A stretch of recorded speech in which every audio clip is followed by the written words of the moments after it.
So I'm sure the universe has something like quite uncomfortable for me in mind again. Maybe they're gonna send like a crowd my way because I have the feeling there's like more and more people. Also, I did make the conscious decision to shoot this in color. I have the feeling I'm doing justice to it. I think right now the most important thing is to just focus on the talking and to keep my focus on myself and, on my heart. Because, when you want to talk openly, you want to speak truth, and you have to be in this state of love. And other people and the feedback you may get from other people can bring you out of that state. Because maybe they say something and suddenly you trip, and you lose your red thread. And what do? When you stumble, somebody says something and suddenly you're out of words. And that's basically what you can then do in any circumstance. Like, no matter where you're walking on your path, you just keep going. And you just use what you have available, which is always and only yourself, your feelings, your intuition. Somebody says something, you get distracted. Suddenly you don't know, what was I talking about? Or suddenly there's like music, or there's a car, or a person like constantly staring at you, and you get like weird vibes. So what do? You address it openly. There's like somebody looking at you, and you feel like he's giving you shit. What do you say? Hey, I'm standing here and I'm talking, and then suddenly there's this person standing there, all the time looking at me, and I don't know what he wants. And then suddenly, you point the attention towards the person.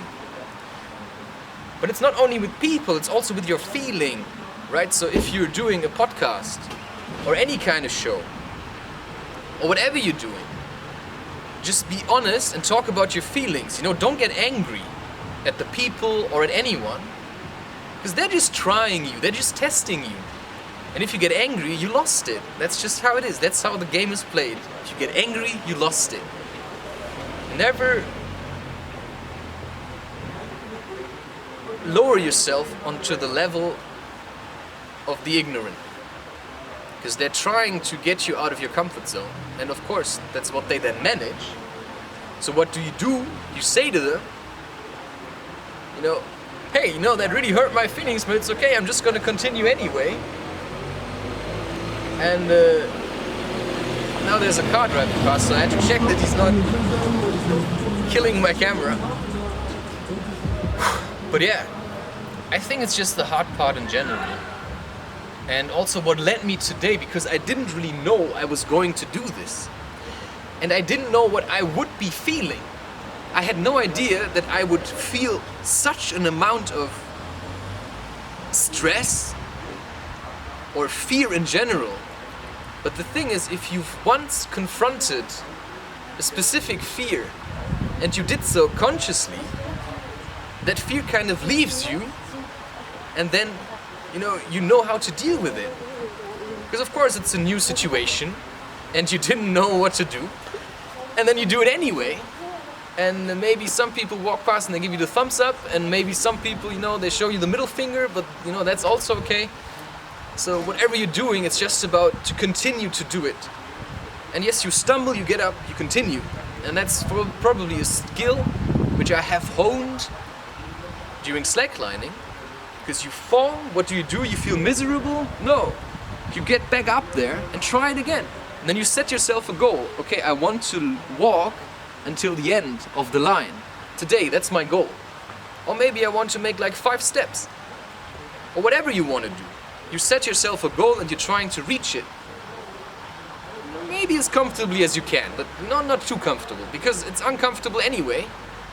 And it's like taking a piss and realizing that somebody's shooting a video and then he's even talking about you pissing. But that's just the way, right? I mean, you take a leak somewhere and you have to be aware that maybe some people will catch you doing so, and they may even point you out. But what do? You just keep pissing, because otherwise, you still have to pee. So they've caught you doing it, so might as well continue now and bring it to an end, and then at least you got rid of the urge to pee, and therefore you have more freedom. And that's the same thing with fear. And I actually just observed somebody peeing, so that was a good example, because with fear it's kind of the same.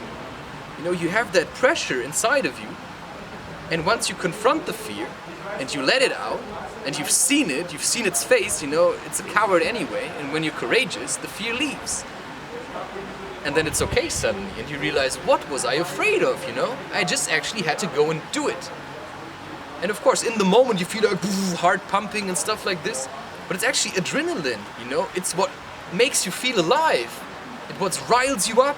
It's these new things, and suddenly you've got a new skill. Whoa, I can talk like freely in cities, and there's people around. And the more you do it, the more comfortable you become. And you realize, hey, it wasn't that bad after all. And of course, maybe keep it a bit down, because maybe you don't want people calling the police, but even that, what are they gonna do? You're just standing here talking. Is that forbidden now? Oh, I wasn't aware of that. Okay, so maybe I'm gonna leave. Yeah. So this is just, once more, Christopher doing his thing. And the thing about YouTube, right, it's not just for you to grow with the things that I'm trying to tell you. No, it's also, I'm growing with you, because I'm trying new things, and I'm getting out of my comfort zone to try new things because I want to grow. And therefore, you just do what you do, and you try to do it with a happy mood.